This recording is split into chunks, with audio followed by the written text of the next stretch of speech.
c'était juste des partous normales. Non, non, il y avait des mineurs. J'avais des témoignages. On m'a dit, tu dis n'importe quoi et on a fini par me virer. Un enfant de 3 ans qui rentre à la maison et qui dit « Maman, on m'a mis des jouets à l'intérieur », c'est grave. La moyenne d'âge du pédocriminel aujourd'hui, elle est de 24 ans. Les personnes mangeaient les matières fécales. Epstein tient une loupe avec une lame et brûle la fillette. S'il n'y aurait pas eu la déclassification, on n'aurait pas pu en savoir tout ça. Ni en France, ni aux États-Unis, il n'y a eu la moindre arrestation. Il y a beaucoup de victimes. On parle de 1 sur 5. 1 sur 5, ça fait 13 millions de Français. Quel mot vous avez envie de transmettre ce soir? Nous tous, ensemble, on va faire en sorte que les prochaines victimes soient écoutées, soient crues et soient aidées.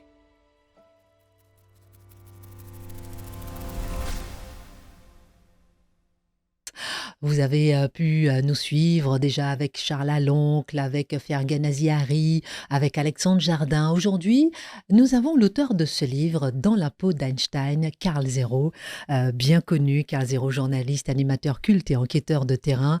Vous avez passé plus de 5 ans à compiler des milliers de documents officiels, emails, témoignages, FBI et pièces judiciaires sur l'affaire Epstein ou Epstein. Comment vous prononcez? Moi, je dis Epstein parce qu'on dit Einstein, donc Oui. j'ai tendance à garder le Stein. Très bien. Et vous avez choisi d'en faire un roman document pour pouvoir tout dire, y compris l'indicible, sans, on va dire, que les censeurs n'en l'empêchent, donc sous forme de roman.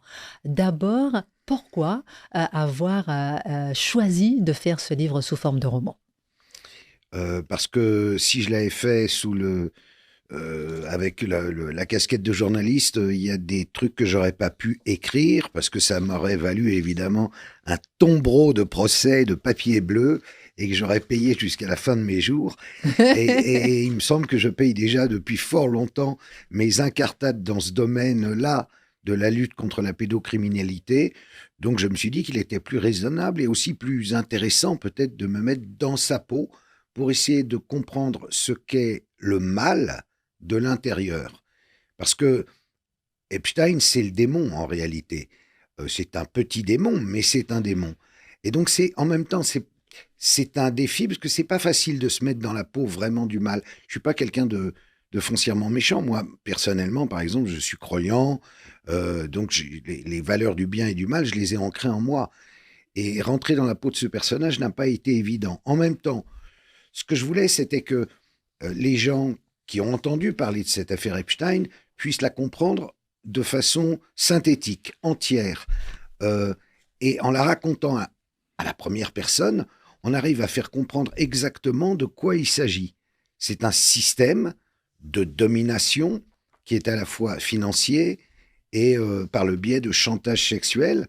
Donc on arrive à expliquer un peu comment le monde tourne de façon très, très claire en réalité. Mais c'est pas un livre en même temps qui fait peur, hein, parce que beaucoup de gens disent « Oh là là, je ne sais pas si je vais oser le lire, il doit y avoir des descriptions horribles. » Non, il n'y en a pas. Il y a des moments de la vie d'Epstein où je ne rentre pas dans sa peau, parce que d'abord j'en serais bien incapable. Son amour pour les enfants ou les filles à peine pubères, c'est pas mon truc, donc je vais pas faire du voyeurisme. Ce que j'essaye de raconter, c'est ce qu'il est réellement.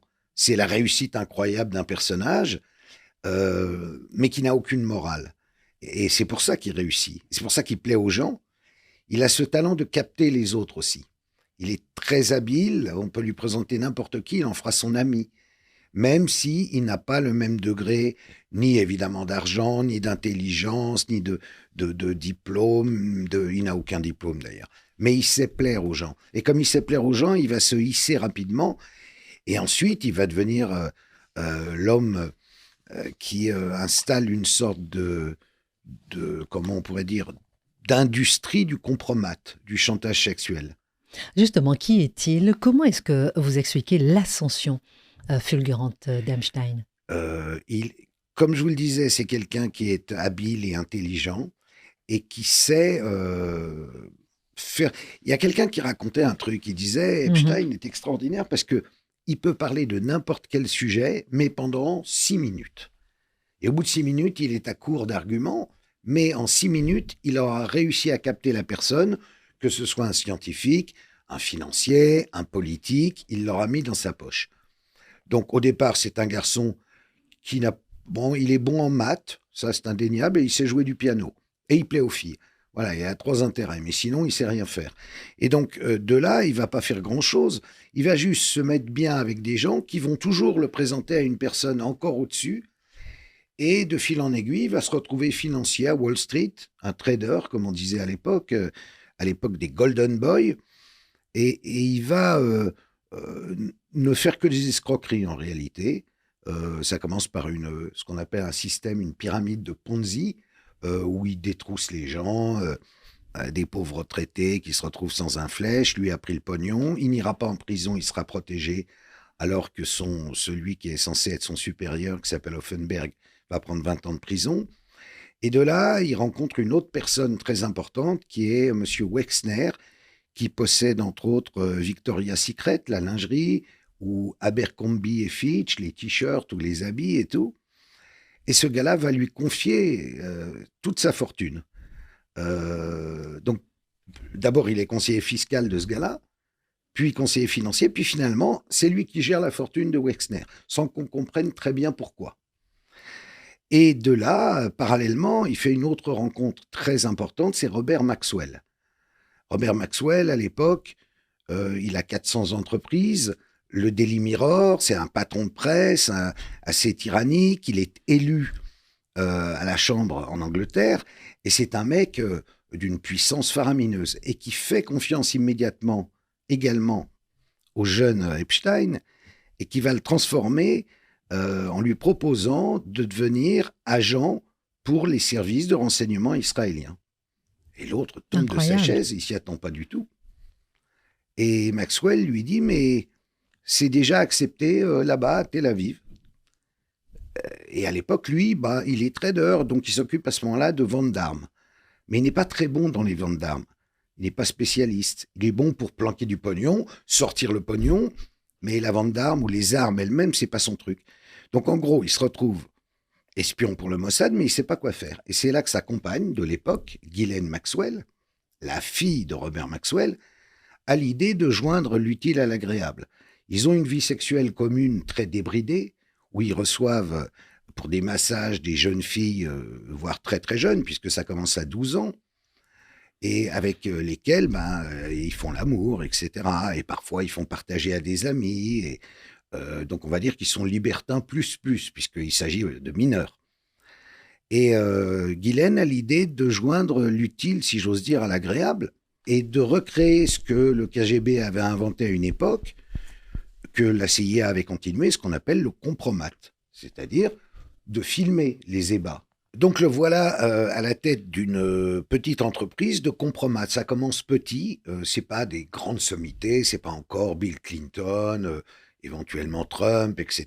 Toutes les personnes qu'on retrouve par la suite dans les dossiers de Epstein ou dans ce qui en est sorti récemment, puisque fin janvier, il y a eu 3 millions de documents qui ont été libérés, mais ces 3 millions ne font que 2% des documents qui détiennent réellement aux États-Unis. Donc en fait, on sait une partie des choses, mais on ne sait pas tout. Donc j'en reviens à mon affaire de compromat.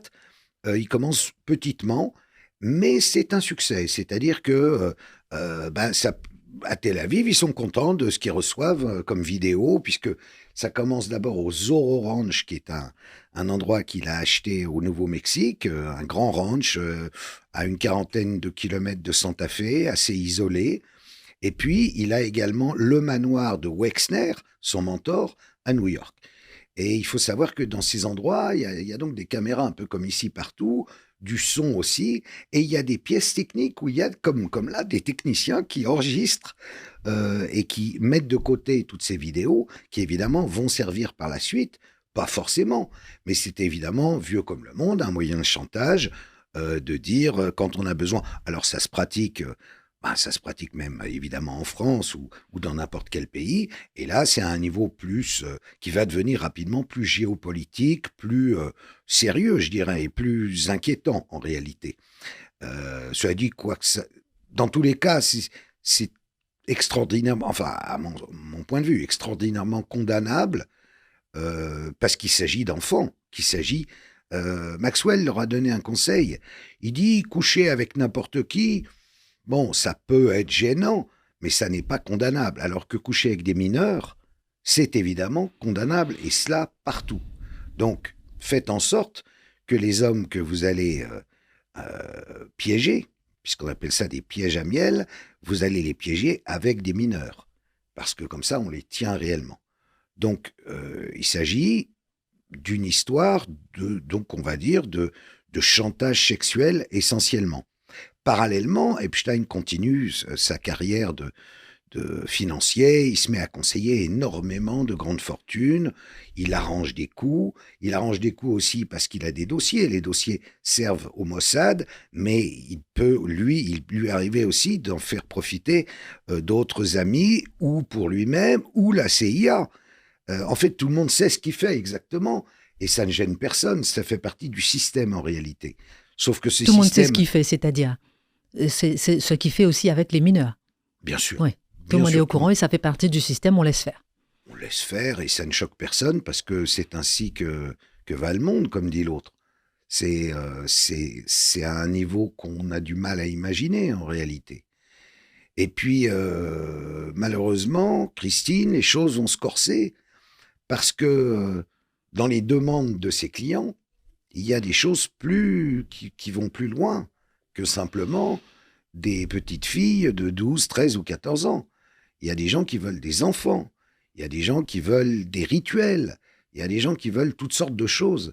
Et Epstein va... Alors, là, c'est mon point de vue, je dirais, de romancier. Parce que là-dessus, autant il y a beaucoup de documents à la fin du livre, autant là-dessus, j'ai pas de documents précis. Mais c'est juste, je me dis que ce gars-là, par goût personnel, on le voit dès le départ, il aimait les filles un peu... Vous vous souvenez de David Hamilton, cet univers-là. Bon, très bien. Je pense pas qu'il était attiré par le viol ou le sacrifice d'enfants. Mais je pense qu'il a été obligé d'en organiser pour des gens. Et malheureusement, il y a des documents qui en attestent dans les mails qu'on a, genre un type lui envoie une vidéo, il répond « J'ai beaucoup aimé la vidéo de torture ». Oui, alors c'est ce que j'ai noté parmi des extraits qui sont poignants. Ce qui me permet d'ouvrir peut-être une parenthèse avant d'aller encore plus loin dans un instant, Karl Zéro, c'est comment vous avez travaillé pour avoir ces informations-là, ces dossiers-là, pour justifier de l'importance et de la véracité de ce que vous êtes en train de nous raconter. Alors, comment j'ai travaillé? En fait, quand... On ouvre cette parenthèse, hein, d'accord, et on reviendra. Oui. Alors, comme vous le savez, je travaille depuis de très nombreuses années sur ce thème de la pédocriminalité.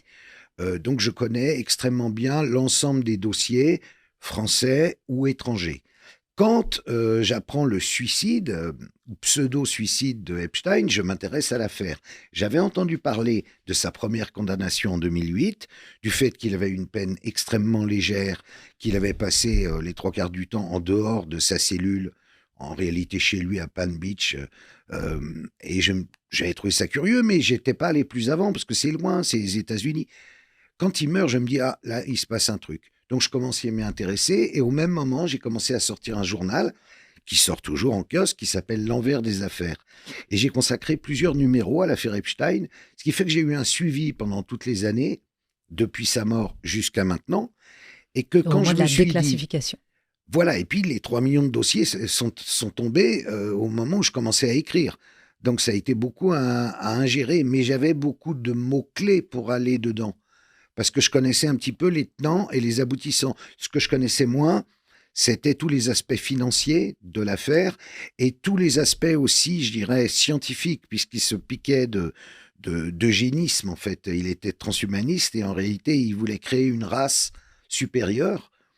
C'est assez curieux, d'ailleurs. Tout ça, vous avez vu ça dans les dossiers déclassifiés? Ah oui. Ah oui, oui. Bah là, il y a des échanges de mails absolument sidérants, quoi. Où il travaille avec des grands savants, parce que aussi il leur fournissait beaucoup d'argent, et il voulait les amener sur une reconnaissance de ce qui avait été d'une certaine façon loupé par les nazis allemands, et c'est ça qui est incroyable, parce qu'il est juif, mais il considère que la race élue, ce sont les juifs, et que donc il faut recréer cette race supérieure. Ça va jusque-là. Il explique ça dans des mails, dans des échanges incroyables. Mais incroyables. Et il y a aussi toutes les pièces du FBI. Il y a un nombre incalculable de témoignages, de gens qui comparaissent et qui racontent les trucs. Donc, c'est un roman, certes, mais un roman où j'ai pas inventé grand-chose. Oui, alors la façon aussi dont vous avez travaillé, c'est très important hein, pour expliquer à tous ceux qui nous écoutent la façon dont vous avez travaillé. Parce que vous savez que ce sont des dossiers qui sont délicats. Je ne sais pas pourquoi est-ce qu'ils sont si délicats. Ils Peu de sont personnes en délicats, Christine, parlent. parce que c'est Ben, un secret de polichinelle alors depuis pourquoi c'est un toujours. secret de polichinelle depuis toujours? Nous, cette parenthèse, on reviendra encore hein, sur pourquoi c'est un secret de polichinelle depuis toujours. J'ai beaucoup de questions à vous poser, 15-0. Pourquoi est-ce que vous êtes critiqué parce que vous travaillez sur ces dossiers-là alors que sont des dossiers, on le voit dans la pédocriminalité à Paris, à quel point c'est abject, à quel point c'est horrible, à quel point il y a des gens qui se taisent, à quel point il y a des enfants de 3 ans qui se font violer, 3 ans, 5 ans, des mamans sont en train de hurler et demander la vérité. Pardon, j'en parle, j'en ai des frissons. Comment vous expliquez, on reviendra bien sûr sur ces dossiers, mais comment vous expliquez que ce sont des dossiers sur lesquels des gens se taisent? Alors pour plusieurs raisons. La première, c'est que les gens globalement n'ont pas tellement envie de penser à ça. C'est pas quelque chose d'amusant, c'est pas quelque chose de C'est distrayant, sûr, et ça fait plus peur encore c'est sûr. qu'une guerre ou que ce dont on peut parler sur les chaînes d'infos. Bon, ça c'est la première raison. La deuxième, c'est que les gens que ça concerne directement, évidemment, ne souhaitent pas qu'on en parle. Je ne vous parle pas des victimes qui souhaiteraient qu'on en parle et des parents de victimes qui souhaiteraient qu'on en parle beaucoup plus, mais je vous parle des coupables. Or, les coupables, de la même façon que dans l'affaire Epstein, il y a du chantage sexuel, dans ces affaires-là, il y en a aussi. Il y a des gens qui savent que vous avez tel ou tel travers et qui vous tiennent par cela. Et vous-même, vous les tenez pour d'autres travers. Et donc, tout le monde se tenant par la barbichette, évidemment, l'omerta ne s'arrête jamais. Ce qui fait arrêter aujourd'hui l'omerta, c'est quand même le fait que moi et plein d'autres, on est Oui, vous gueulé n'êtes pas le, depuis des années oui, vous n'êtes pas le en disant, seul, mais c'est vrai. attendez, il y a un problème dans C'est ce ça, pays, c'est ça. et pas que dans ce pays, Pas que on le dans ce voit pays. là. Oui. Mais il est temps que les choses sortent. Alors on nous a dit, vous êtes fous, complotistes, débiles. Pas du tout. On est, alors appelons ça lanceur d'alerte, appelons ça juste concerné, ou, enfin pour moi c'est très moral. Moi je suis papa, grand-père, et j'ai pas envie qu'on touche aux enfants. Je trouve ça dégueulasse, c'est absurde. Et quand je me suis rendu compte que ça existait, je me suis dit, bah, moi, ma carrière, elle est faite. Hein. J'ai 64 ans, j'ai autre chose à faire. Donc, je vais uniquement faire ça. Je vais profiter de ma notoriété, ou de ce qu'il en reste, pour en parler. Et j'ai trouvé sur mon chemin des tas de gens qui étaient à l'écoute, parce que vous savez, il y a beaucoup de victimes. Oui, On parle de 1 sur 5. 1 oui, sur 5, ça oui, fait 13 millions de Français. oui, C'est beaucoup de monde. oui, Ces gens-là, ils entendent ce que je dis. oui. Ce qui fait que, n'ayant plus d'antenne ni de télé, j'ai été viré de partout. Mais j'ai les réseaux sociaux Pourquoi vous avez été viré de partout? à cause de ça. À cause de quoi? Bah, en premier, de l'affaire Allègre. Parce que dans cette affaire, il y avait ce problème-là. Il y avait des mineurs. Et quand j'ai commencé à dire il y avait des mineurs, on m'a dit oh là là là là, comment peux-tu dire ça? Mais non, c'était juste des partous normales. Non, non, il y avait des mineurs. J'avais des témoignages. On m'a dit tu dis n'importe quoi et on a fini par me virer. Et ensuite, bah, les portes se sont fermées pendant 20 ans. Parce qu'on vous a jugé complotiste, menteur, fake news. Pas fake news. À l'époque, c'était le plus beau, c'est qu'on disait ah non, c'est un fantasme de journaliste, comme si j'avais ce fantasme. C'est Mhm, pas un fantasme, mhm. c'est une réalité cachée, connue de tous.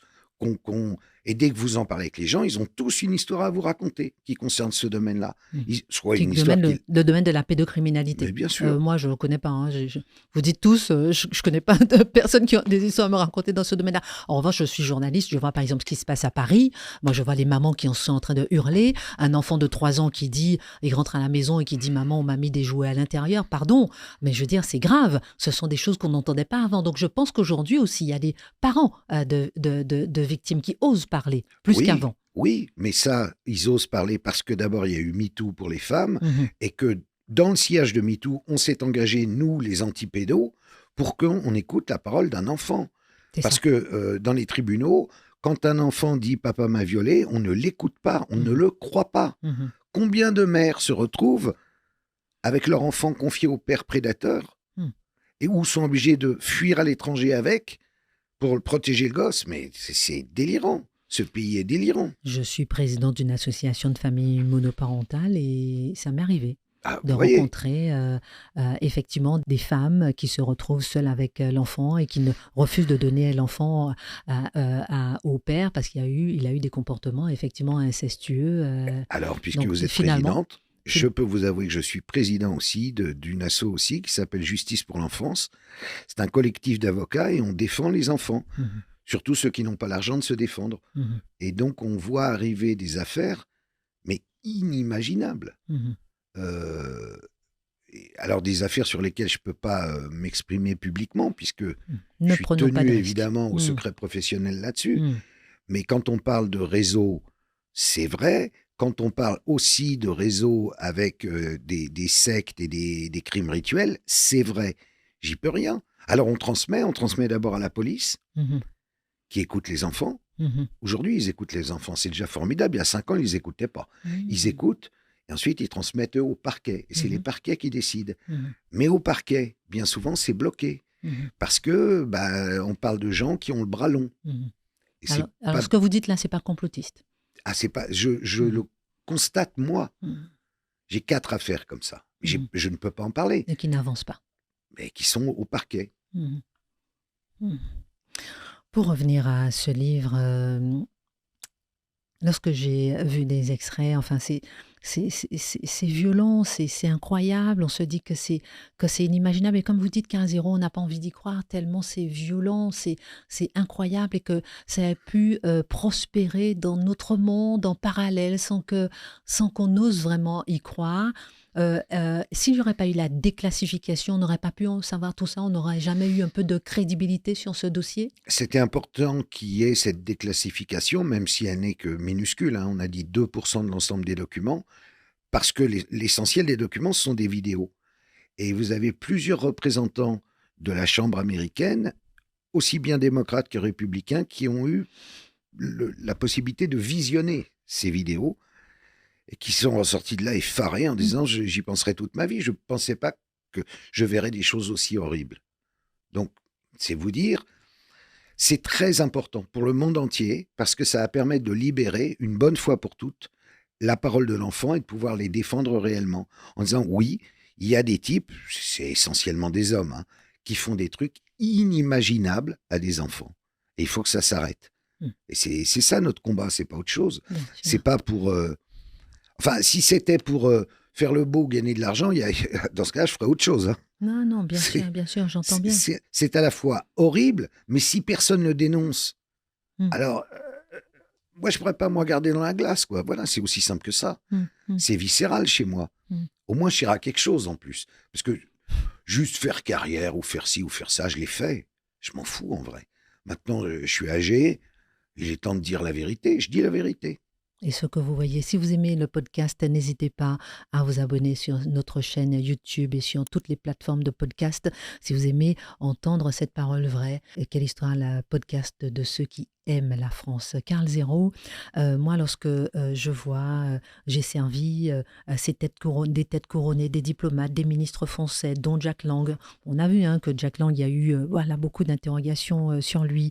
Einstein a reçu 3 jolies filles de 12 ans venues de France comme cadeau d'anniversaire envoyé par Jean-Luc Brunel. Il y a plusieurs noms. On ne va pas rentrer dans les noms pour rester un peu de façon générale parce que je veux absolument que les gens puissent acheter votre livre, puissent le lire et puissent s'interroger. Vous savez, moi, je trouve que c'est important d'en parler.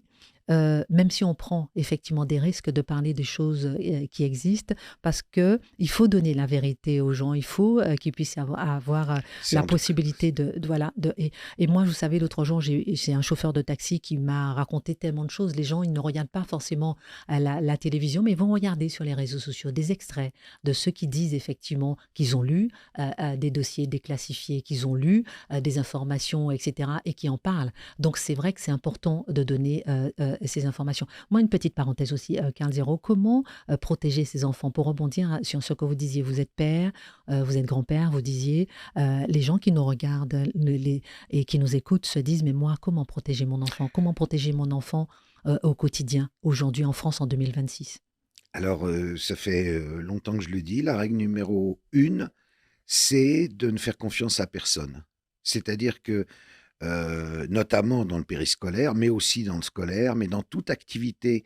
En fait, il faut comprendre un truc. Là où il y a des enfants, il y a des pédos. Ça les attire, c'est normal. Je ne sais pas si vous aimez les fruits et légumes, vous allez au marché. Eh ben, si vous aimez les enfants, vous allez près des écoles ou près de là où on leur enseigne le piano, la danse, le sport, tel truc. Bon, c'est là où ils sont. Donc, vous pouvez être sûr, parce qu'il ne faut pas oublier autre chose, c'est que pendant des années, et je ne sais même pas si aujourd'hui c'est fait, on ne vérifiait pas les antécédents C'est ça, judiciaires des de personnes. qui accompagnait les enfants. Et nous, ça fait 10 ans qu'on le réclame. Mmh. 10 ans, parce que les délinquants, ils sont au FIGES, il y a un fichier spécial pour ça. Mais non, on engageait sur la bonne mine d'un garçon, alors que le gars, aussi bien, il était à la boulangerie Paul une semaine avant, et on ne sait pas ce qu'il faisait de ses soirées, de ses goûts, qu'est-ce qu'il regardait sur son portable. Vous savez, la moyenne d'âge du pédocriminel aujourd'hui, elle est de 24 ans. Autrefois, quand on était jeune, c'était un vieux pépère Oui, avec l'imperméable oui, à la sortie de complètement, l'école. complètement. Maintenant, il a 24 ans. Mmh. Pourquoi? À cause du Pourquoi? porno. Mmh mh. Le porno, Eh oui, il l'a eh oui, regardé depuis l'âge de quoi? eh De oui, 7 ans, eh 8 oui. ans. Et donc, Et sur le dark web. et le Eh dark. oui. Et tous les fantasmes, il leur faut toujours, toujours plus fort. Mmh Et mh. forcément, alors là, indubitablement, on termine aux enfants. Et alors, on commence par regarder, et ensuite, on passe à l'acte. Donc, je dirais aux parents, puisque la question c'est sur les parents, soyez d'une vigilance mais totale, parce qu'à tout moment, il peut y avoir, alors évidemment via les portables, mais dans la vie courante. Ça commence par un geste, une forme de tendresse. Ils sont très habiles, les pédocriminels, Mmh. très habiles. Mmh mh. Ils créent une relation un peu spéciale. Ils jouent Mmh mh. sur tous les tableaux. Mmh mh. Comme les séducteurs, si vous voulez, les séducteurs, vous avez dû en Mmh. connaître plein, Mmh. mais Oh eh là. ben, ce sont comme des Mmh mh. séducteurs, Mmh mh. mais d'enfants. Mmh mh. Voilà. Et comme vous dites, Karl Zeros, on se rend compte que, maintenant c'est plus proche de nous. Avant c'était loin, mais maintenant on sent que c'est plus proche. On sent qu'effectivement qu'en 2 clics les gens accèdent à la pornographie et que lorsqu'on entend, qu'un mal a été fait à un enfant, au lieu que ça puisse répugner, repousser, ça peut parfois malheureusement attirer, certains malades mentaux. Ah, Et vous voulez dire donner des idées oui, oui, à des malades oui. mentaux? J'en parlais avec la présidente, avec l'association d'Innocence en danger, pas la Omera. Omera, voilà, c'est pas elle que j'ai eue, mais c'était son avocate qui travaillait avec elle et Ouais. qu'elle disait: «Vous savez, il faut quand même en parler, mais c'est vrai que plus on en parle, plus ça déclenche aussi». Parce que lorsque vous voyez une voiture, par exemple, garée, s'il y a un trottoir, interdiction de stationner, il y a pas de voiture, personne ne se gare. S'il y a une voiture qui se gare malgré l'interdiction de stationner, ça incite les autres à se garer. Donc c'est vrai que c'est toujours la juste mesure entre parler et ne pas parler. Oui, mais en même temps, ça fait tellement de décennies qu'on n'en a pas parlé qu'il est bon aujourd'hui de nettoyer les écuries d'Augias. Mmh. On est parvenu à un tel mutisme, un Mmh. tel déni d'une réalité Mmh. évidente que Mmh. c'est bien qu'on en parle beaucoup aujourd'hui. Mmh. Moi, je crois pas que ça suscite des vocations. Je suis pas Ah d'accord bon? avec Ah cette bon? dame. Mmh Non, mh. Ah oui, non, je pense d'accord. qu'il faut en parler. Et déjà aussi, il faut, il faut faire comprendre aussi au pouvoir public que nous, peuple, citoyens de France, nous ne sommes pas d'accord et qu'on veut des vraies mesures. C'est-à-dire la plupart des mecs, ils prennent 2 mois avec sursis Mmh. pour viol d'enfants. Mmh. Mmh. Nous, Mmh. on exige des Mmh. 10 ans, des 15 ans, des 20 ans de prison. Mmh. On veut Mmh. des mesures très très fermes. Karl Zéro, ensuite on va revenir après sur le réseau Epstein et puis aussi sur le système d'exploitation. Comment est-ce qu'un pédocriminel, peut s'en sortir?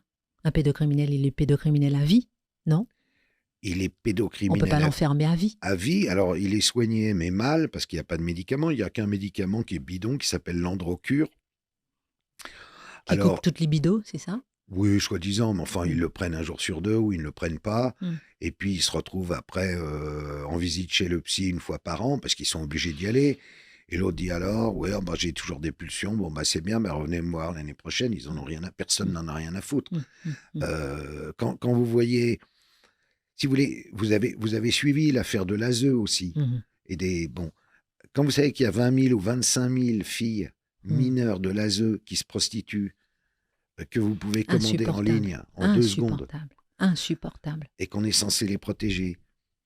Et Qu'est-ce je dis bien aide sociale à l'enfance. Oui, Ça s'appelle aide sociale à l'enfance. s'il y en a 25 000, vu qu'en moyenne c'est 10 passes par jour, ça fait au moins 250 000 clients. Ces gens-là, s'ils se font attraper, ils risquent 500 € d'amende, alors qu'ils sont avec une petite qui peut avoir 13 ans, 12 ans, 11 ans. Vous imaginez? Et ça, c'est aujourd'hui pendant qu'on parle. Mmh. Mmh. Et que vous trouvez en ligne, mais en 2 clics. Mmh. Vous allez sur le site, vous tapez le nom de votre ville, vous regardez combien sont en activité dans votre ville, prenez rendez-vous, ah bah il est 16h, bah rendez-vous à 18. Fin de l'histoire, vous risquez rien.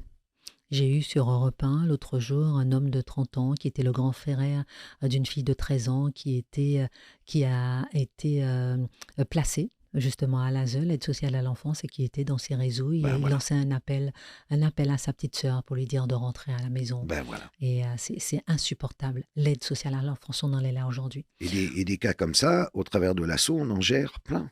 Mm, Pour les sortir mm, de ce système-là. mm. Parce qu'elles se rendent même plus compte en C'est plus. ça, C'est ça qui est exactement. terrible. Exactement. Comment vous arrivez à les faire sortir? Ensuite, on parle Mais du c'est réseau très Epstein. compliqué parce qu'elles touchent entre 1000 et 3000 par jour. Mm.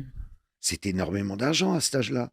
Donc elles peuvent s'acheter tout ce qu'elles veulent. Elles rêvent de chaussures, de sacs, de ci, de maquillage, de que sais-je. Et elles ne voient pas l'intérêt de revenir dans une vie normale où peut-être elles vont faire un BTS et gagner 1500 balles dans 5 ans. Si elle trouve un emploi. Voilà. Donc c'est très compliqué Comme notre la drogue, société comme la n'offre drogue, aucun modèle. comme les choufs, comme les petits jeunes qui sont dans les... Ben, Voilà, mais c'est exactement. les mêmes systèmes. Les mêmes Parce que systèmes. ceux qui les protègent, c'est les mêmes. Mhm, Ils font coke et cannabis d'un côté, et de l'autre côté, mhm, tiens, tu veux une petite, voilà. mhm, mhm. Revenons avec ce réseau Epstein, avec ce livre, donc Dans la peau d'Einstein, où vous parlez sous forme de roman. Euh, Vous évoquez un réseau d'élite. Quelle était l'ampleur de ce réseau? Parce que c'est ce réseau qui a fait taire, c'est ce réseau qui a permis justement que tout ça puisse prospérer en silence.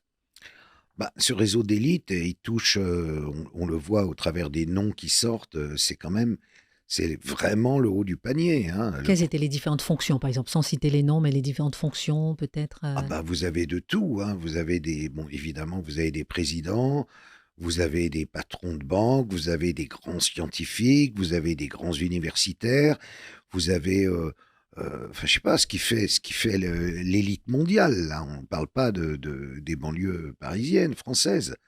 Vous avez, mais c'est normal puisque c'est parallèlement un réseau de chantage. Il faut toucher des gens importants, pour Donc, pouvoir intervenir au bon moment, arrêter telle négociation géopolitique, et ainsi de suite. C'est la manière dont fonctionne le monde, la vraie. C'est pas celle qu'on nous présente, c'est la vraie. toucher des gens puissants pour pouvoir les mettre dans le réseau pour se protéger et Bien continuer. sûr, bien sûr. Hmm. Bien Et sûr, parce que ça joue aussi sur... Ouais, les hommes ont un problème, hein, avec le sexe. hmm. Ça, c'est Les évident. hommes H ou bien l'être humain de façon générale? Le masculin, Le l'homme. masculin, Hmm. beaucoup. C'est-à-dire? Dans ces affaires-là, il y a entre 2 et 4% de femmes, c'est quand même très peu. Mhm, Globalement, ce sont les hommes. mhm.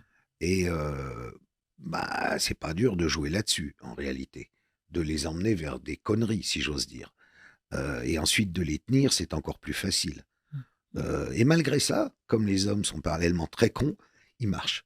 Et ils se laissent avoir. Mm. Et c'est comme ça que ce système a marché. Et même si Epstein est mort, bah, vous pouvez être sûr qu'il y a d'autres systèmes qui continuent. Ah oui, à ce point-là. Est-ce que vous Oui. pensez que le fait d'avoir déclassifié justement ces documents, est-ce que vous pensez que le fait qu'il y ait justement des paroles qui se libèrent comme la vôtre dans ce livre, Dans la peau d'Einstein, et toutes ces informations, hein, qui sont maintenant en libre accès, est-ce que vous pensez que ça servira concrètement à quelque chose? Est-ce que vous pensez Ah qu'on oui, pourra... Ah oui, à quoi ah concrètement? oui. Dites-moi. Bah, déjà, une grande prise de conscience au niveau mondial qui est Des en gens, on train a de du se mal à croire. produire. Les gens n'en parlaient pas, les gens en parlent maintenant. Mais même les médias, regardez les médias, ils n'en parlaient pas encore il y a 2 ans. Maintenant, ils en parlent tous.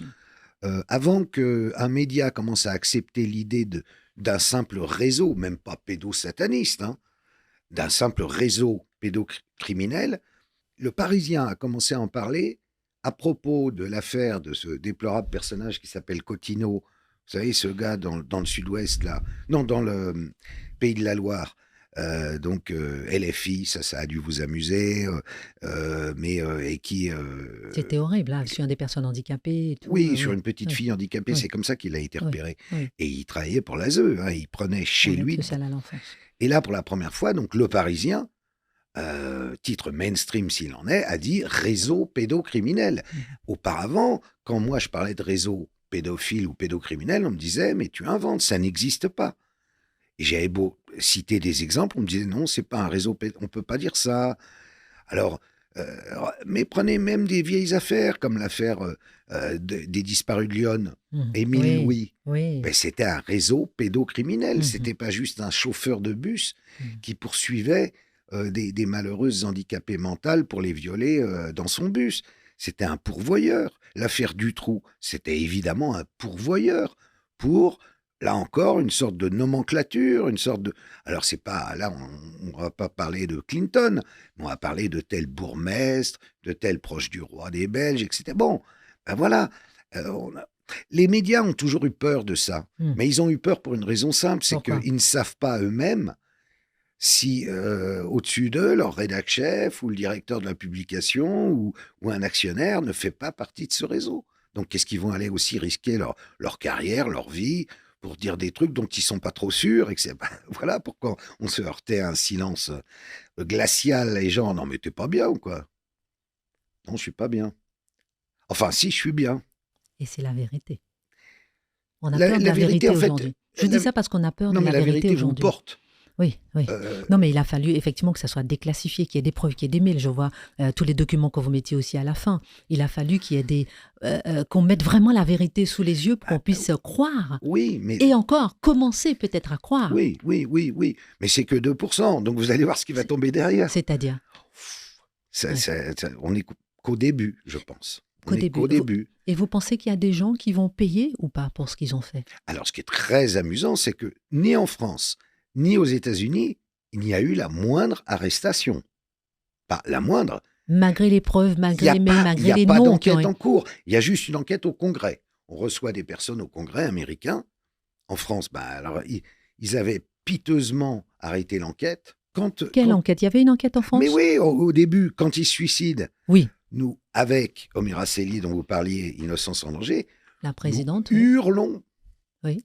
en disant arrêtez Brunel, Mhm. entendez Brunel, Mhm. coffrez Brunel, faites quelque chose. Mhm. Il est dans le coup. 2 ans plus tard, il a été entendu. Il a fallu 2 ans. Mhm. Eux, ils sont allés enquêter chez. Alors là encore, avec une prudence de sioux et une lenteur d'escargot, Mhm. ils ont mis 1 mois et demi à aller avenue Foch. Mhm. Dans Pendant le ce temps-là, célèbre on voyait appartement de ouais, Epstein. les 800 mètres carrés avenue Foch, et on voyait les déménageurs emmener des cartons, tout a disparu. Quand ça a été visité par les flics, il n'y avait plus rien. Ils ont trouvé 2 vieux ordinateurs et 3 photos de vacances. Tout avait été retiré.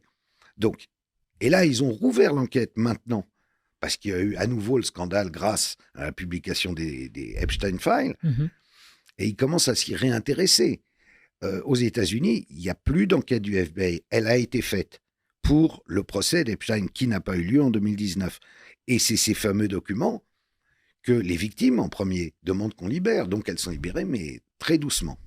Et Trump, qui avait promis de les libérer, il a fallu 6 mois pour qu'il le fasse.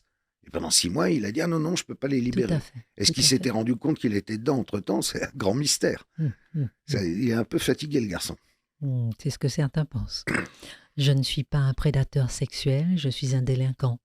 C'est la différence entre un meurtrier et une personne qui vole un bagel. Je me souviens avoir déclaré ça au New York Post en 2011. C'est comme ça que vous écrivez dans le livre, à la place d'Epstein. C'est intéressant parce que ça, c'était le 10 juillet 2019, le 11 juillet 2019. J'aurais pu avoir toutes les putes de luxe que je voulais, mais c'était pas mon truc. Les filles qui arrivent fardées, en guêpière, avec la mallette de God, je laisse ça à DSK. Je voulais des filles jeunes, si possible innocentes, à la limite de l'enfance, facilement effrayées, des vulnérables, des filles qui ressemblent aux petites que tu croises au coin de la rue.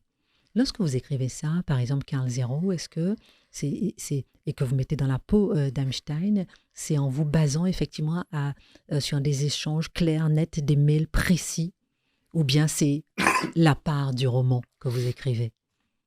Il y a une petite part de roman, mais je ne suis pas Victor Hugo, ni Émile Zola. C'est essentiellement des choses que j'ai lues et compris et assimilées et que je retranscris en essayant. Parce que je pense que ça donne un côté plus vivant que si c'était un livre journalistique de plus sur cette affaire. Ça donne un côté où on se met à sa place. En même temps, le grand danger, c'est de ne pas le rendre sympathique. Ben oui, c'est Au de travers. le rendre sympathique. Oui, Ben, oui, pardon. je ne de suis le pas rendre. le monstre qu'il voudrait, j'ai Ah oui, mais aidé ça, bien des si vous familles. mettez dans sa peau, c'est ce qu'il vous dit.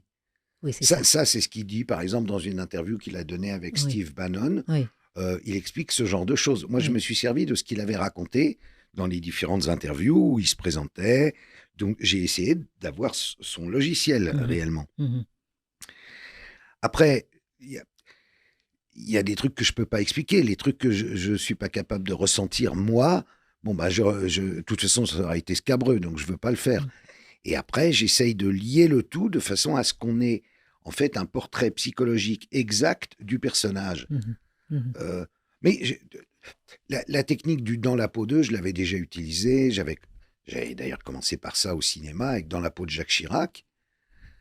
J'ai quand même eu le César du meilleur documentaire, mais c'était drôle. On verra si vous aurez un César. Là, c'est pas drôle du tout. Là, c'est pas drôle. Mais le C'est... personnage de Chirac était drôle. Oui, oui, c'est ça. Moi, au début, quand j'avais commencé Dans la peau de Jacques Chirac, c'était Oui, pour le tailler, le Chirac. oui, Je oui, l'aimais pas oui. du tout. C'était pas... Oui. Et chemin faisant, Mhm, en voyant ses archives, en travaillant, etc., mhm, j'avais fini par le trouver quand même très marrant. mhm, Et, mhm, et, et à l'arrivée, ça fait un film très drôle. mhm, Là, c'est pas exactement drôle. mhm. Parce que, chemin faisant, je suis pas devenu fan de Jeffrey Epstein. Lorsque vous êtes justement dans la peau de... C'est pas facile, hein, parce que moi, quand je vois la violence de ce qu'on voit, il y a vu des bébés être démembrés, des personnes manger les matières fécales, Epstein tient une loupe avec une lame et brûle la fillette, une vidéo virale de torture, vraie ou fake selon vous. Enfin, et j'évite les parties hyper violentes. Lorsque vous mettez dans la peau de... Comment vous vous sentez? Mal, mal. Vous touchez pas à ça impunément. Vous êtes attaqué, vous dormez mal, vous C'est êtes ça, attaqué par des djinns, des démons. C'est très difficile. c'est très difficile. Vous mettez en... Il faut prier beaucoup. Il faut demander l'aide du Saint-Esprit, l'aide de la Vierge. Et il faut se battre pied à pied et pas lâcher. Euh, c'est très lié au mysticisme, hein, tout ça. Parce que c'est C'est-à-dire vraiment le bien et le mal. le bien et le mal. On est Tout en train à de fait. parler de quoi? Tout à fait d'accord. Le bien et le mal, bien sûr, bien sûr. on- Ça, c'est le mal absolu. C'est le mal Toucher absolu. un enfant, toucher un Oui, bébé, oui. toucher à des Et c'est pour innocents, ça, c'est le mal et absolu. c'est pour ça que ça fait partie du culte des satanistes. Mhm, Parce mhm, qu'ils savent que, en fait, leur espoir à eux, c'est qu'au travers de ça, ils vont enfin se libérer de tout ce qui est judéo-chrétien, morale mhm, judéo-chrétienne, mhm, et devenir des surhommes ou des surfemmes, mhm, mhm, et devenir indestructibles, mhm. parce qu'ils sont passés au-delà d'une sorte de voile qui soi-disant, nous obscurcirait les yeux. Oui, c'est la transgression absolue. Mais oui, Euh, ça s'appelle le démon. mhm, mhm. Pourquoi est-ce que vous parlez, dans la peau d'Einstein, vous commencez en juillet 2019, c'est 7 juillet 2019. Pourquoi Ah, justement, c'est 40 jours, c'est les 40 voilà. jours qu'il a passé en prison. Ouais. C'est du jour de son arrestation. Mhm, Quand il arrive de Paris, il se pose à l'aéroport, il est arrêté et il est mené en prison dans l'attente de son procès. mhm, C'est donc aussi le récit, comme une forme de journal intime, de ce qu'il pense chaque jour. Et comme il sait qu'il va devoir à un moment tout dire, eh ben, il se dit, je vais tout raconter. Je vais tout mettre noir sur blanc. Comme ça, et puis au moins j'aurai quelque chose à faire, puisque le reste du temps, alors il y a sa vie en prison qui est vraie aussi, hein, avec ce fameux type qui essaye de le tuer le 23 Oui, juillet, oui, oui. et puis sa mort, qui est Mhm, évidemment un assassinat, mhm, qui à aucun moment n'est un suicide. Et on voit monter tout ça, il y a une espèce de tension comme ça. Alors là, ça c'est assez romanesque, mais tout est vrai. J'ai vraiment pris au jour le jour ce qui se passait 7 dans juillet cette prison. 2019, hier, je ne m'y attendais vraiment pas du tout à cette arrestation. J'avais bien entendu des rumeurs depuis décembre dernier, comme quoi le FBI grattait à nouveau sur moi et pris des mesures en conséquence, notamment à Little St. James, où on a remblayé les tunnels. Mais je ne pensais pas qu'ils allaient passer à l'action aussi vite. Qui a donné l'ordre? Pourquoi maintenant? Qui m'a lâché? Comment n'ai-je n'ai-je pas été prévenu? C'est intéressant comment effectivement vous mettez dans sa peau. Vous parliez aussi du fait qu'il n'était pas, que c'était pas un suicide. Dites-nous aussi pourquoi ce n'est pas un suicide. Parce que, Vous le dites bien dans le parce livre. que c'est l'intérêt de personne que le procès ait lieu et Mm. qui déballe ce que je déballe dans le livre. Mm. Parce que c'est un système qui est quand même honteux. Mm. C'est un système, Mm. je veux dire, le chantage sexuel, c'est pas terrible. Mm. Avec des enfants, c'est inimaginable. Que Mm. des États couvrent ça, Mm. c'est inimaginable. Mais matériellement, physiquement, pourquoi il y avait des marques particulières qui prouvaient que ce n'était pas un suicide? Ah oui, alors après, oui, ça oui, dans les différentes autopsies qu'il y a eu, effectivement, on s'est rendu compte que quelqu'un qui se pend, il se casse pas les vertèbres à l'arrière, Mhm. c'est plutôt au niveau du larynx et pharynx, là. Mhm. Donc, ça tient pas.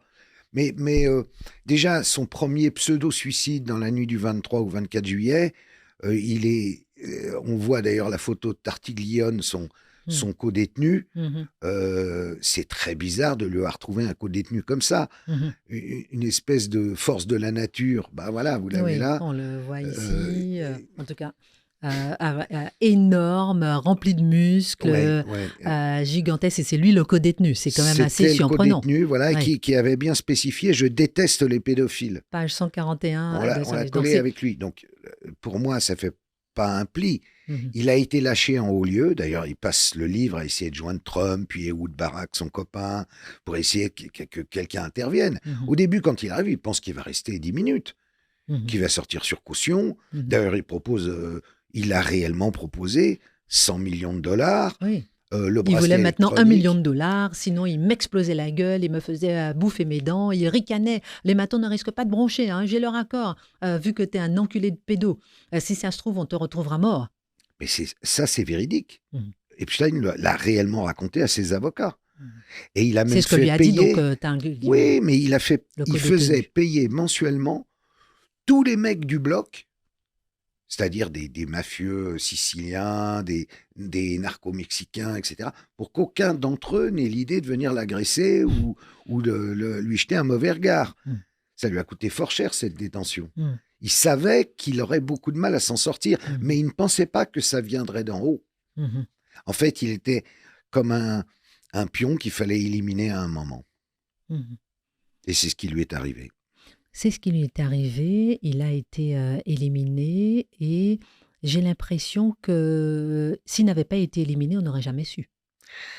Peut-être. Alors, qu'est-ce qu'il aurait fait au procès? Il aurait essayé jusqu'au bout de négocier comme il l'avait fait en 2008. En 2008, pourquoi il a écopé que qu'un an, j'allais dire, avec C'est sursis. incroyable avec tout ce qu'on découvre. Oui, il a écopé que d'un an parce que des mecs sont venus voir Acosta, le procureur, en disant « Ah, il travaille pour les services secrets étrangers et américains, donc on n'y touche pas ». Le procureur était un garçon qui aimait la justice et la vérité, mais qui en même temps n'était pas... Il voulait faire carrière. Mhm. Il a d'ailleurs fait carrière, il a fini ministre sous Trump, mais Trump l'a viré dès que la deuxième affaire est sortie. Mhm. Dès qu'on a réarrêté Epstein Mhm. et qu'on a compris que le premier procès avait été truqué, Acosta s'est fait jeter. Mais ce qui est intéressant, c'est que Epstein, lui, était parfaitement courant qu'il était protégé. Et il pensait là encore être protégé. Et au fur et à mesure des pages, il finit par comprendre qu'il n'est plus protégé. Et il ne sait plus à quel saint se vouer, si tant est qu'il on sent son demande à des angoisse. saints de se vouer. Oui, et on sent son angoisse, effectivement, dans le Oui, livre. oui, c'est ça, ça monte petit à petit. Non, parce que moi, il y a plein d'extraits que je vois, mais je n'ose même pas. Quand je dis je n'ose pas, c'est-à-dire que je veux que les gens puissent se faire leur avis sans être voyeuristes, sans parler de choses trop abjectes, parce que c'est abject. Et je sais que ceux qui nous écoutent, ils savent aussi comment aller chercher les informations. D'ailleurs, vous allez nous dire comment aller trouver les informations, puisque je discute avec les gens qui me parlent de ce qu'ils découvrent, de ce qu'ils entendent ici ou là. Et d'ailleurs, comment est-ce qu'on peut trouver une information fiable sur le sujet? Votre livre, mais comment est-ce qu'on, parce qu'on peut pas avoir, on peut pas lire tous ces 3 millions de documents, etc. Moi, je suis un auditeur de Quelle Histoire, j'écoute 15-0 maintenant, je veux en savoir plus. Comment est-ce que je fais pour en savoir plus? Vaste question. Epstein a reçu 3 jolies filles de 12 ans venues de France comme cadeau d'anniversaire envoyé par Jean-Luc Brunel. Ou encore, il mesurait la vulve et le vagin des enfants en y introduisant un doigt et les notait en fonction de leur étroitesse. Les invités étaient des hommes âgés. Oui, mais là, Christine, vous donnez l'impression que mon livre est horrible, alors que c'est pas le cas. C'est dans les documents à la fin. Oui. Il y a toute une Non, série non, de... c'est vrai, vous avez raison. Le livre n'est pas horrible parce et je dis, mais c'est même que on peut même le trouver sympathique. Non, Parce qu'il, sympathique non, mais quand même pourquoi, pas, mais non, mais pourquoi? Parce qu'il se faisait passer pour quelqu'un de sympa. Parce qu'il était quelqu'un sympa. Parce que c'était quelqu'un qui avait de bonnes relations avec tout le monde. je pense. Et c'est vrai que c'est dans les documents qu'on voit la Voilà. violence. C'est la violence. Et c'est à bien de l'état l'avoir pur, mis dans c'est les documents. avec tous les liens qu'il y a. Il y a énormément de liens Tout est justifié, pour aller... Voilà. vérifié. Il y a rien du tout dans ce roman qui est sorti de mon cerveau malade. C'est pour ça que j'ai tenu à ce qu'il y ait ces 40 pages de documents derrière. Donc, alors après, pour répondre à la question, la meilleure façon de comprendre comment fonctionne ce système, c'est de le lire. Parce qu'une fois qu'on l'a lu, on fait « Ah ouais, d'accord, c'est plus grave que ce que je pensais, mais au moins je le sais. » Et un homme ou une femme avertie en vaut deux. Je pense... On nous a tellement menti, mais on sentait bien qu'on nous mentait. À mais quel là, niveau, vous dites? Sur ces affaires de pédocriminalité. Que cette affaire-là résume bien l'ensemble. Elle montre bien pourquoi, vous disiez, mais pourquoi ça sortait pas? Mais parce qu'à un tel niveau, il y a des gens comme ça. C'est pour ça que tout en bas, nous, les humbles et sans grade, ça risque pas de sortir. Et vous n'avez pas peur, vous, personnellement? Non. Vous avez été menacé, vous, personnellement? Dans ma vie, 1 million de fois. Ouais. Moi, qu'est-ce que vous voulez qu'il me fasse? Sur ces dossiers de pédocriminalité? Non? Non, j'ai déjà eu tellement de... On vous met des barrières, on vous empêche de vous exprimer, en tout cas.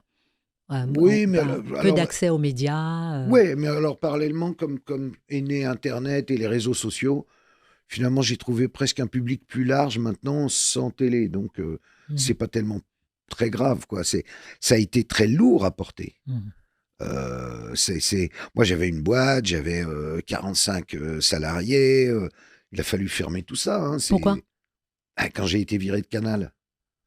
Et après, j'ai pas retrouvé... c'était toujours des promesses, mais jamais rien de concret. À tel point que j'ai l'envie m'est passée, finalement, de continuer ce métier-là. Et puis, j'ai trouvé d'autres centres d'intérêt, la preuve. Et au moins, ça sert à quelque chose. Vous croyez encore à la France, Karl Zéro? Ah, moi, la France, j'adore. Mais la France de mon enfance, celle que j'ai connue, que je reconnais pas du tout maintenant. Hein. Oui. Pourquoi vous ne la mais... reconnaissez pas? Ce podcast, quelle histoire? L'histoire de ceux qui aiment la France. Pourquoi vous ne reconnaissez plus la France aujourd'hui? Tout a changé. Tout a changé. Vous êtes un petit vieux jeu nostalgique. Je l'étais déjà jeune, en fait. mais non, je suis... La violence, c'est pas ça, c'est l'espèce d'immense dépression dans laquelle successivement les gouvernements, les médias ont plongé les gens et qui les ont rendus complètement irraisonnables et agressifs et tristes. Il n'y a plus le culte de la joie, du bonheur, je suis d'accord, ça se voit chez les enfants. C'était un pays où on rigolait, c'était un pays sympa. Je comprends que les gosses aient tous envie de se tirer. Hein,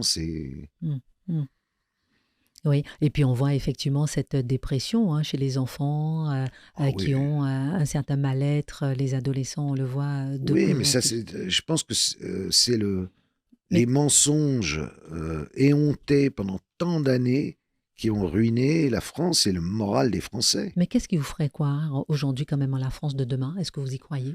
Est-ce que la France peut se relever? La France, j'aurais dit ma mère, se relève toujours. Et donc, elle va revenir. Sous quelle forme, je ne sais pas, mais elle va revenir. Même sur les sujets de pédocriminalité? Là, vos visages se ferment. Là-dessus, j'ai pas envie de sourire. Là-dessus, je souris sur la France qui va revenir. L'idée me fait marrer. Je doute un peu, mais je pense que maman avait certainement raison. Mais sur la pédocriminalité, j'espère qu'on va réussir à l'éradiquer une bonne fois pour toutes. Et ça, il faudrait que nos chers pouvoirs publics s'en emparent réellement, parce que pour l'instant, c'est de la gnognotte. Oui, c'est ça. Dites-moi, comment est-ce qu'on peut éradiquer Ah la bah, pédocriminalité. Vous savez, on parlait d'Oméra Cellier, j'ai parlé aussi avec son tracker de pédophile international qui s'appelle Dick West, que j'ai eu d'ailleurs sur Europe 1 et qui raconte comment il a déjà fait arrêter plusieurs milliers de pédocriminels. Mais plus on chasse les pédocriminels, plus il y en a. Comment éradiquer cette pédocriminalité? en commençant par leur faire très peur, je vous ai parlé des peines encourues qui sont grotesques. Ridicule. Euh, vous aviez suivi l'histoire de ce magistrat qui proposait de sa fille de 12 ans sur Internet, un peu comme le mari de Madame Pellicot, mais là c'était une Mm. petite fille de 12 ans. Mm. Le gars, il prend 1 an de prison, il s'est commu 1 an plus tard en 1 an de prison Mm. avec sursis. Donc il avait pris 2 ans, 1 an ferme, 1 an avec Mm. sursis. Mm. Il part pas en prison, c'est pas tout de suite, et finalement on commue. Et le gars finalement, il se retrouve avec 2 ans avec sursis. Il vendait sa fille de 12 ans. Mm. Un gars comme ça, faut l'envoyer au moins 20 ans, 20 ans de bagne, 20 ans enfin, ça c'est la première chose. La Donc la deuxième, justice, une justice ferme, une justice ferme et une justice qui qui ne soit enquête pas, déjà. Hein. ouais, et une justice qui ne soit pas taraudée de l'intérieur par des courants curieux qui font qu'on n'écoute pas la parole de l'enfant, qu'on va toujours donner raison au monsieur plutôt qu'à la dame. Alors bien sûr, il y a des dames qui pour, pas contentes que leur mari les trompe, inventent que il aurait touché les enfants, mais c'est rare. Mm. La plupart du temps, quand un enfant dit ça et la femme dit ça, c'est que c'est vrai. Mm. Mais ça, ils veulent pas les entendre.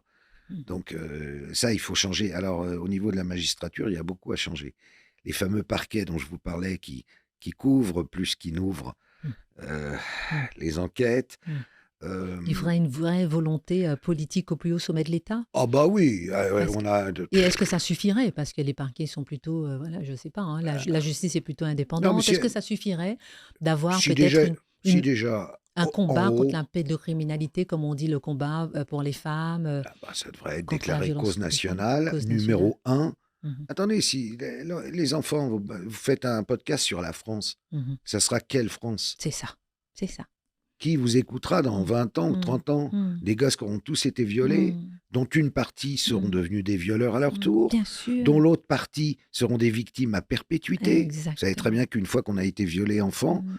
on a beaucoup de mal à s'en remettre. J'ai eu beaucoup de messages, de témoignages de C'est une personnes qui me vie racontent gâchée effectivement à chaque le fois. combat de la vie après, une fois Bah, qu'ils ont été violés petites. c'est des dépressions, c'est Mm, des suicides, c'est du mm, mal-être, mm, et qui les défend ces gens-là? Mais absolument personne. mhm, Toute la société s'en fout. mhm, C'est leur problème. mhm, Ah bah t'as eu un pépin quand mhm, t'étais petit, on s'en mhm. fout. Bah non. 15-0, il y a aussi un regard, peut-être pour terminer aussi, c'est ce regard sur la famille. Est-ce que aussi la destruction de la famille, Oui, que bien moi, sûr, voilà, bien sûr, voilà. On bien a sûr, tellement bien sûr. détruit la famille, on a tellement minimisé le rôle de la famille, ce rôle protecteur de la famille dans la société, qu'aujourd'hui, voilà, un enfant est là, il est au vu et au su de tous, à portée de baffe, à portée de crime, de la drogue, l'inceste, Ouais. voilà, les viols, parce que la famille a été détruite. Et vous noterez qu'il y a des communautés où la famille n'a pas été détruite. Mhm, c'est-à-dire. En France, ben, je pense aux musulmans, Mhm, où la famille est encore très forte et mhm, joue un rôle quand même. mhm. Et nous, Les catholiques aussi. Mhm, ben, certains catholiques, mhm, mais beaucoup de catholiques ou pseudo-catholiques mhm. ne croient plus aux valeurs de la famille. C'est vrai. Et donc, il y a un gros travail, et il faut pas... Souvent, on a tendance à jeter la pierre, et il faut pas jeter la pierre sur d'autres communautés qui ont gardé ces valeurs traditionnelles. Mhm. J'avoue. Un dernier mot, Karl Zéro, votre livre Dans la peau d'Epstein, Karl Zéro, un livre puissant à lire. Moi, je suis une maman. Je vous écoute en ce moment, ce podcast. Je suis un père. Je vous écoute en ce moment, ce podcast. Je suis un homme, j'ai été peut-être violé dans mon enfance. Je vous écoute, ce podcast. Quel mot vous avez envie de transmettre ce soir? Enfin, aujourd'hui. J'aurais envie de paraphraser Macron, mais sauf que moi, ça serait en vrai. Il avait dit, on vous écoute, on vous croit et on va vous aider. il ne vous a pas écouté, il ne vous a pas cru, il ne vous a pas aidé. Mais nous tous ensemble, on va faire en sorte que les prochaines victimes soient écoutées, soient crues et soient aidées. Voilà ce que j'ai envie de leur dire. D'ailleurs, la plupart qui connaissent ce sujet et qui s'y intéressent me connaissent et savent que je fais ça pas pour le plaisir. Je fais ça réellement pour les aider et pour les gosses. Merci beaucoup, Karl Zéro. Merci à vous, Merci Christine. infiniment. Dans la peau d'Einstein, aux éditions Télémac. Merci à tous de nous avoir suivis sur ce podcast. N'hésitez pas à vous abonner, à nous suivre, écouter les autres épisodes et puis surtout rester à l'écoute pour ceux d'après. Quelle histoire? Le podcast sur toutes les plateformes podcast, notamment à YouTube. L'histoire de ceux qui aiment la France.